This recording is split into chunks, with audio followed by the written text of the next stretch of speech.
Hey,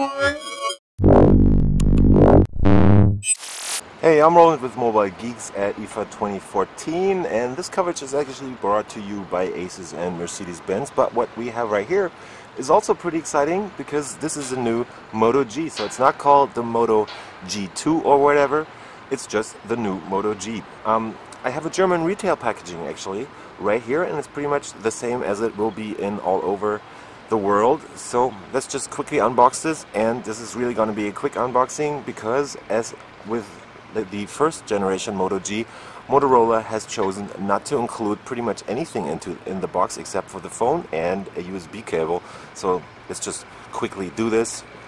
You just open it up, there's the phone, new 5-inch screen, but we'll talk about that in a second. And down here, that's pretty much it. So pretty much the fastest unboxing in smartphone history. So we have the warranty information down there, a bunch of first steps or a quick start guide, and this is a standard micro USB cable in white.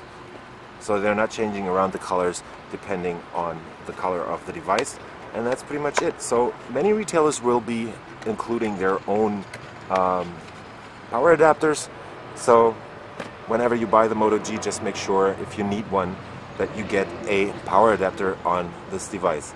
Let's just quickly turn it on, and I'll tell you a bit about the new Moto G.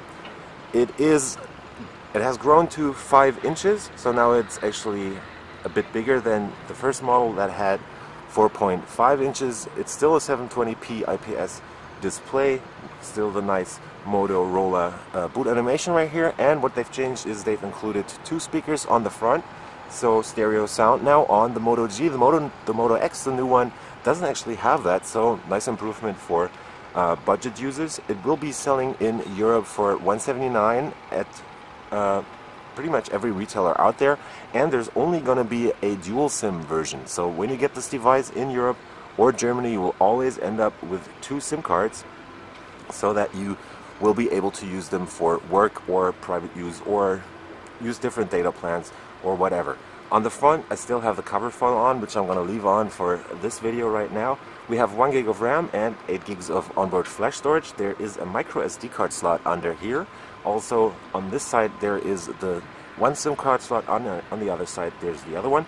Also the back actually shows one of the new features on this new generation Moto G. We have an 8 megapixel camera on here now, so that's definitely a nice improvement, and they've also included a flash right there. There's an autofocus in there, so that will work pretty nice. You can remove the back cover on the new Moto G, but you still can't replace the battery. The battery size is actually 2070 milliamp hour, so that should last for at least 24 hours on mixed use, depending on how you use it. So in gaming, it will probably empty the battery way faster. There is a bit of a waterproofness to this, but it is only for just spray water or rain. If it rains, it doesn't matter, but you should definitely not dump this into the water. Software-wise, the new Moto G is running Android 4.4.4 KitKat, so we're still on KitKat right here, which hasn't been heavily modified in any way, so it's pretty much the closest to stock Android that you could possibly get without getting a device that has been totally rooted and been devoid of any other software on here. There's a bunch of Moto apps integrated right here that are Assist, Connect, and Alert, and all the other features, but that's pretty much it. So this will be available pretty soon. It's already going on sale in Germany and a bunch of other countries this week.